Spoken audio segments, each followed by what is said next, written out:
جب ماہ صیام رمضان المبارک جلوہ گر ہوتا ہے، جنت کے 8 دروازے کھول دیے جاتے ہیں، جہنم کے دروازے بند کر دیے جاتے ہیں اور شیاطین جکڑ دیے جاتے ہیں۔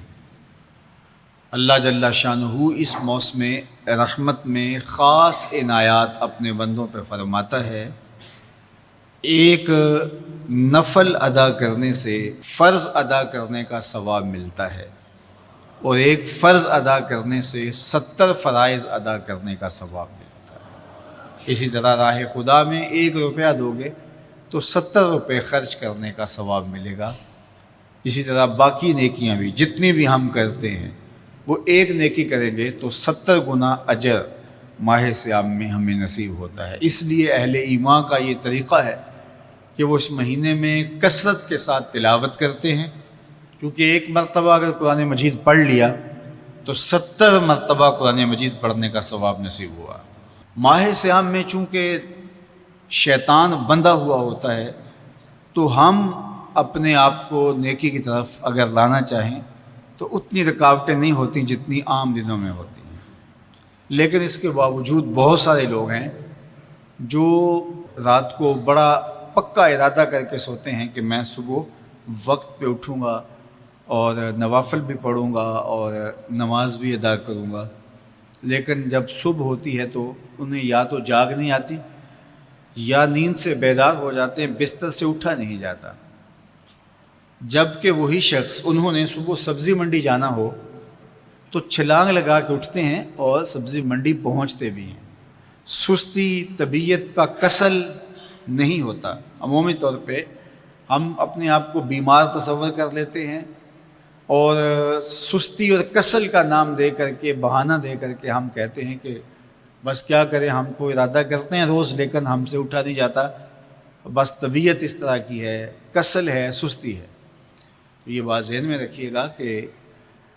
ارادہ کرنے کے باوجود بھی صبح جب ہم اٹھ نہیں پاتے یا کوئی بھی نیکی کا کام ہم کرنے کا ارادہ کرتے ہیں تو ارادہ کرنے کے باوجود ارادہ ہی رہ جاتا ہے، ہم کر نہیں پاتے، تو اس کا سبب یہ ہوتا ہے کہ بہت سارے ہم گناہ کر چکے ہیں اور ان گناہوں کی وجہ سے ہم نیکی کی توفیق نہیں پاتے۔ حضرت حسن بصری رضی اللہ تعالی عنہ نے یہی وجہ اس کی بیان فرمائی ہے، تو اس کا بہترین طریقہ یہ ہے کہ توبہ کی جائے، اور توبہ بھی سچے دل سے کی جائے، رو رو کے اللہ سے گناہوں کی معافی مانگی جائے، اور سچے دل سے جب توبہ کی جائے تو پھر سارے گناہ نہ صرف مٹا دیے جاتے ہیں بلکہ ان کو بدل کے نیکیوں میں تبدیل کر دیا جاتا ہے۔ تو ماہ صیام کے اندر پختہ عزم کریں اور اس عزم کو عمل کی شکل دینے کے لیے سچی توبہ کریں کہ ہمارا یہ رمضان اس طرح سے گزرے، یہ مہینہ اس طرح سے بسر ہو کہ ہم اس مہینے میں اللہ تعالیٰ کی قربت حاصل کر لیں، ہم گناہوں سے پاک ہو جائیں اور ہم جو ثمرات ہیں، جو فوائد ہیں اس مہینے کے، وہ ہم سمیٹ سکیں۔ تو یہ وہ مہینہ ہے جس کے انتظار میں میرے اور آپ کے آقا و مولا اپنی آنکھیں لگائے ہوتے تھے اور دن گن گن کے وقت گزارتے تھے کہ ماہ صیام آ رہا ہے۔ تو اس مہینے کا عزت کے ساتھ، تکریم کے ساتھ، اعزاز کے ساتھ استقبال کرو اور اس کو پلکوں پہ بٹھاؤ، اس کو دل پہ بٹھاؤ۔ اس مہینے کی تکریم یہ ہے کہ اس میں ہر برا کام چھوڑ دیا جائے۔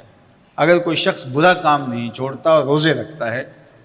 تو میرے اور آپ کے آقا و مولا کا ایک فرمان سن لیجئے، من لم یدع قول الزور والعمل بہ فلیس للہ حاجۃ فی ان یدع طعامہ و شرابہ۔ فرمایا کہ جو جھوٹ اور برے کام نہیں چھوڑتا، اس کے بھوکا اور پیاسا رہنے کی اللہ کو کوئی ضرورت نہیں ہے۔ تو روزہ خوراک بچاؤ مہم نہیں ہے جو چلائی جاتی ہے، بلکہ یہ تزکیہ نفس کا موسم ہے، باطن کی صفائی کا موسم ہے، اور باطن کی صفائی نہیں ہوتی جب تک ہم کوشش کریں۔ آپ کے بدن پہ بہت ساری میل چڑھی ہوئی ہے اور جمی ہوئی ہے بدن کے ایک ایک عضو پہ میل، تو آپ پانی میں چھلانگ لگا کے باہر بھی آ جاتے ہیں تو میل نہیں اترتی، چلو کچھ نہ کچھ فرق تو ضرور پڑ جاتا ہے، لیکن میل نہیں اترے گی۔ میل کب اترے گی؟ جب آپ اپنے بدن کو مل مل کے اس کے اوپر صابون لگا کر کے اچھی طرح سے اس کو جب اتاریں گے محنت کوشش سے، تو پھر آپ کا بدن مہک جائے گا، ہلکا پھلکا ہو جائے گا، میل اتر جائے گی۔ یہ موسم رحمت ہے، اللہ کی رحمتوں کا می برسے گا، اس سے کچھ نہ کچھ فائدہ تو ہوگا ہی، لیکن حقیقی فائدہ وہی حاصل کرے گا جو اپنے گناہوں کو مل مل کے دھوئے گا اور اپنے آپ کو صاف کرنے کی کوشش کرے گا۔ تو اپنے من کے میل اتارنے ہیں، اپنے باطن کے میل اتارنے ہیں، اپنے اعمال کی درستگی کی کوشش کرنی ہے۔ صلاۃ التراویح مسجد میں نہیں آ سکتے تو گھروں میں پڑھ لیجئے، جس طرح بڑی عمر والے لوگوں کو، بیمار لوگوں کو کہا گیا کہ آپ گھروں میں پڑھ لیں، بچوں کو کہا گیا، لیکن چھوڑیے گا نا، یہ رمضان المبارک کا خاص عمل ہے۔ آج کل دین بیزار طبقہ مختلف جگہوں پہ بیٹھ کے مسجد پر، مدرسے پر، تراویح پر، ان چیزوں پر تبصرہ کر رہا ہے اور اتنا ہلکا ثابت کرنا چاہ رہا ہے ان امور کو، جس طرح یہ چیزیں ہوتی کچھ نہیں ہیں،